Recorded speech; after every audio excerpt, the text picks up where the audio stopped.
Yeah, I got Clapper's Bullhead call village board order to stand for the pledge of allegiance. Pledge allegiance to the flag of the United States of America and to the republic for which it stands, one nation, under God, indivisible, with liberty and justice for all.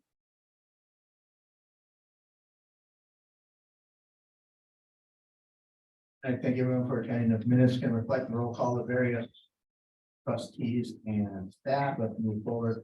Item 2, entertain a motion for item 3, entertain a motion for approval of the minutes from 9/19 village board and the file, the 6/27 joint library board, 7/12 public safety committee, 8 public board of public works, 8/15 finance committee, 8/17 park and rec, 8/22 joint library board, 8/23 plan commission, 9/6 finance committee meeting minutes as presented. I'll make a motion to approve. Second. Motion is second. As always, comments, questions, clarifications on the minutes. Hearing none, all in favor? Aye. Any opposed? That motion passes. Anybody in a non-agenda item? Because no, Mike's here. Let's move on to item 5. Any materials have been presented in the normal fashion. Let's move on to item 6, resolutions, ordinance, action items. Item A is a resolution establishing the customary time for Halloween trick or treating. It is a motion to approve a resolution establishing the customary time for Halloween trick or treat activities in the village of Grafton. You didn't think you need to have this, but this takes it out of the police department's daily thing. It does. One of our neighboring communities does in fact have a resolution, which I modeled hours after. Mequon does carry a resolution to set forth a customary time. That said, many of the other area municipalities just simply set it through policy action. A resolution in our case is a policy action. I provided a draft copy as well as, just for comparison's sake, what nearby communities look like for this year with regards to trick or treat times that they have. So notice that some of our neighboring communities go 4 p.m. to 7 p.m. Have we drafted usually go on with the 5 till 8 slot, or is that period as well? As far as I recall, it has been that 5 to 8. But that's not to say, opening it up a little bit earlier at that 4 p.m. time slot gives it a little bit of daylight there for the younger kids. That could make sense too.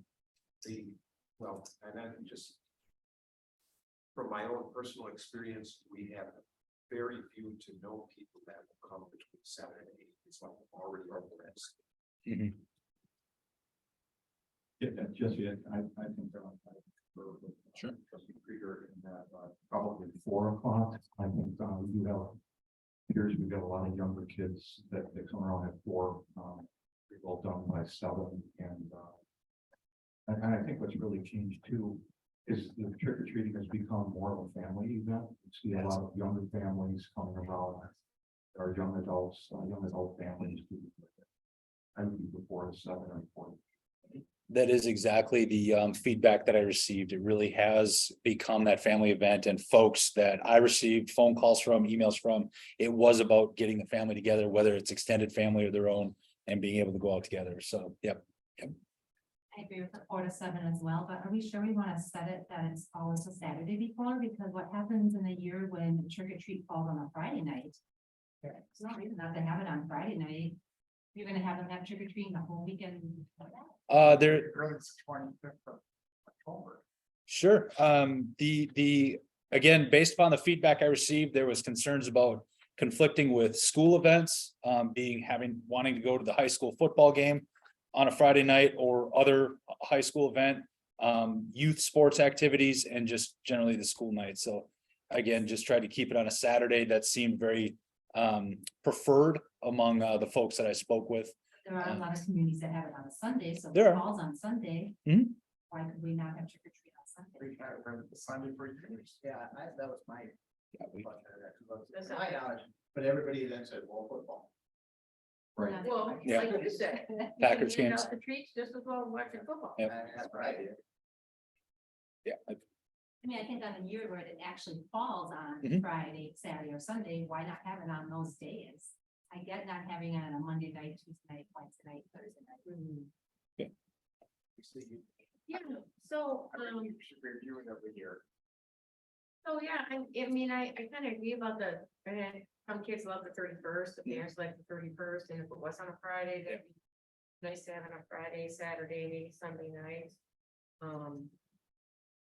Yeah, I mean, I'd be fine with just looking at it every August. I guess, having served in a community where we reviewed it annually, please don't make me do that. Oh, will Um, it take we- 15 minutes? No, we literally ended up having a jam-packed room, public hearing, where you end up with half the room saying we want it from 4 to 7, and the other half of the room saying we want it from 5 to 8 because we want to trick or treat at dark.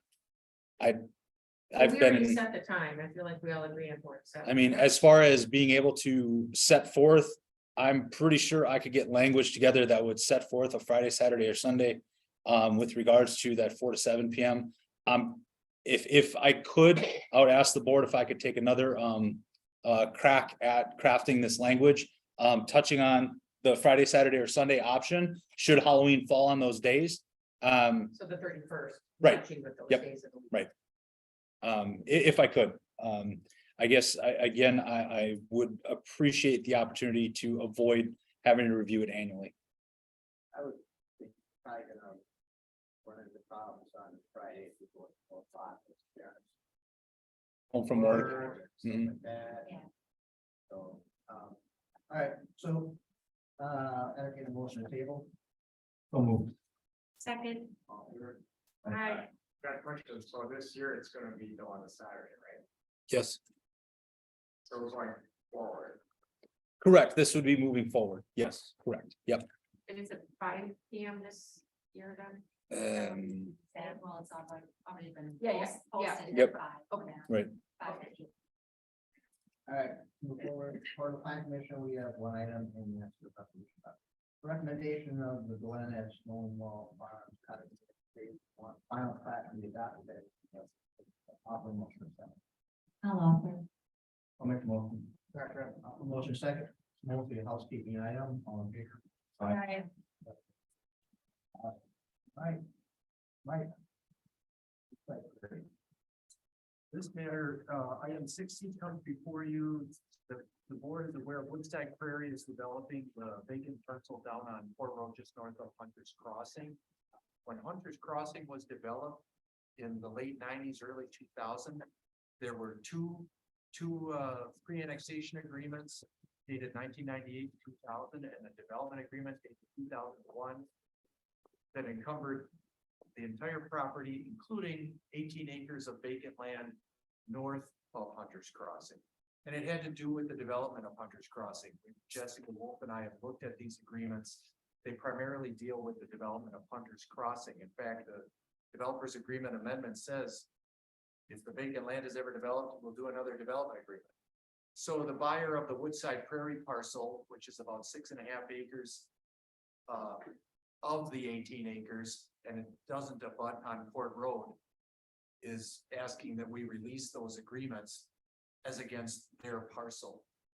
Jessica and I looked at those agreements. They really don't impact the vacant parcel. They really had to do with development of Hunter's Crossing, which is done.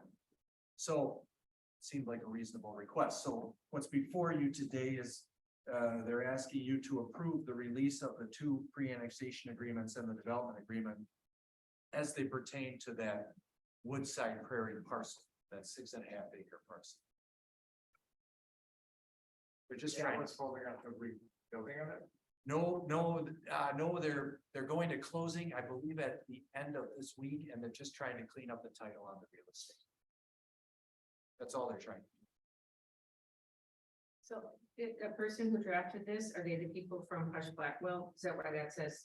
Hush Yes. Blackwell? Yeah, exactly. And they represent Hunter's, They represent Woodside, I oh, believe. Woodside, okay. So, yeah, they did all the, they came to us with the request and they did all the draft. Katie, you wanna read out what, Mike's proposed for? There wasn't a motion. I know. I thought he was kind of speaking to what the motion Oh, was. I'm sorry. Oh, I think the motion is to approve the release of the two pre-annexation agreements and development agreement. Against the Woodside Prairie parcel. Which is. Identified as lot 1 of the new certified survey map. I can help. Feel good? Got it? Yes, motion to approve the release of the two, annexation agreements, the one developers agreements against Woodside Prairie parcel lot 1, identified as lot 1. That's Pre-annexation, Mhm. right? Yep. pre-annexation. Pre-annexation. Yep, that's Okay. good. It's an awful. I entertain that motion. I'll make that motion. Second motion. Second, all in favor? Aye. Private officers reports. Couple of items here this evening. The library's book sale will kick off next week. That's a nice event that the library holds, helps with fundraising. The Centennial Park Baseball Diamond Rehabilitation Project is set to start later this week with delivery of the top dressing or baseball diamond mix materials, and then move into next week with installation and slight grading to make the fields more playable in spring. The process here is doing this work now, letting the snow sit on it and settle out over the course of the winter, so the fields will be playable right away in spring, versus trying to do this work in spring. Then the fields are somewhat fragile and can get torn up if used too quickly after this work is done. So perfect timing to get that work done over at Centennial. The 12th Avenue and Highway 60 lane markings project that is kicking off this week. We have put notices out there where asking that traffic please be aware of the change in markings and to travel safely and to choose an alternate route if possible. It should be over the course of this week and be done, but just the same, such a heavily traveled intersection, we are aware of that and working closely with the police department and emergency services as well.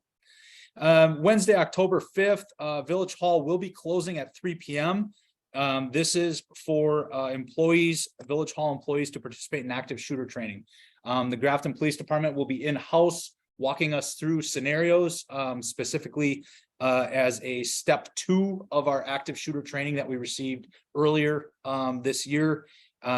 This will be building specific. They have done this with other village facilities as well. And so we were able to secure a point in time where we're not conflicting with in-person absentee balloting or utility bills being due or anything of that nature. But so Wednesday afternoon from 3 to 4:30, Village Hall will be closed to the public as staff does participate in that training. So those are my updates this evening.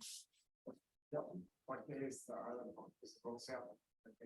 Next week. Oh, boy. I'm sorry, I don't recall the specific dates. I know it is, yeah. I'm sorry, I know it kicks off next week, but I don't recall the specific dates.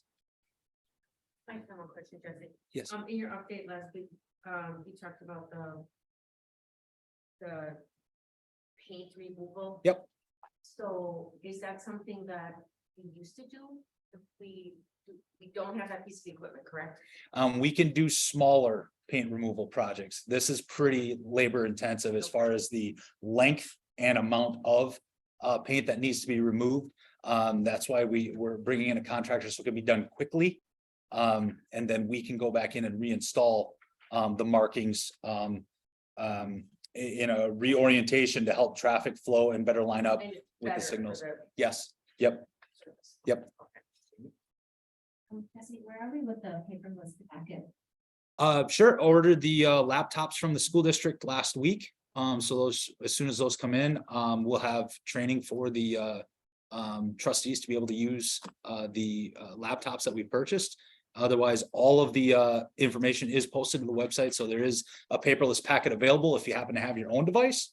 But I do have those devices on order from the school district. And then for the names picked for the winners from the survey? They were not yet. I have to do that yet, and then we will get a letter out to them that it comes spring, they can pick up their pool pass and then also distribute the chamber checks. Yep. All right. Move forward, item 8 for the bills, we have one individual and the other. Licenses. Licenses.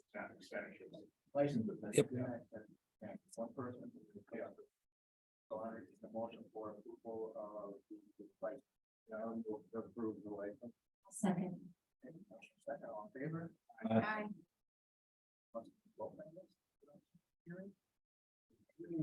right. Let's move on to report bills. Approval of village expenditures, $399,705.33. Move to approve. Second.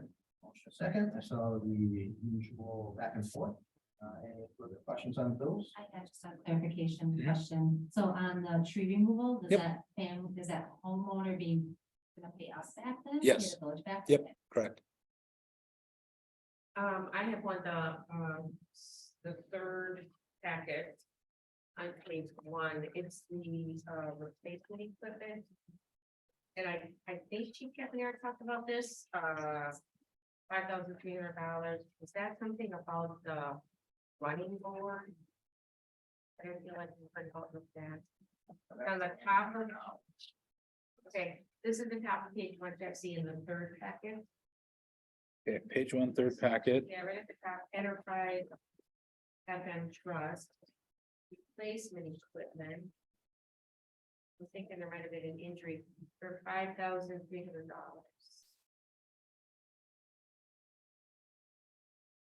Not sure. I can verify what that is and report back. Thank you. Any other questions? One more, I apologize if this was covered in your response to other questions, but Bill, our operator in charge, expenditure. So are we in a position now that that's going to be? And Yes, we should be, as of this summer, this fall, we should be, finalizing that. I will verify that and report back, but yeah, we should be in a position. Yeah, Brenda. Yep. is in a position Yep. where she can- Yep, absolutely. Correct. Yep. Okay, motion is second, all in favor? Aye. Any opposed? Passes on the first and clarification. Yep. Okay. We do have closed session tonight, so I make a motion to convene closed session pursuant to Wisconsin statutes 19.851E for real estate and competitive bargaining matters, 7 North Green Bay Road. Make a motion to go into closed session. I'll second. Motion is second. Aye. Aye. Aye. Closed session, I expect it to be 5 to 10 minutes.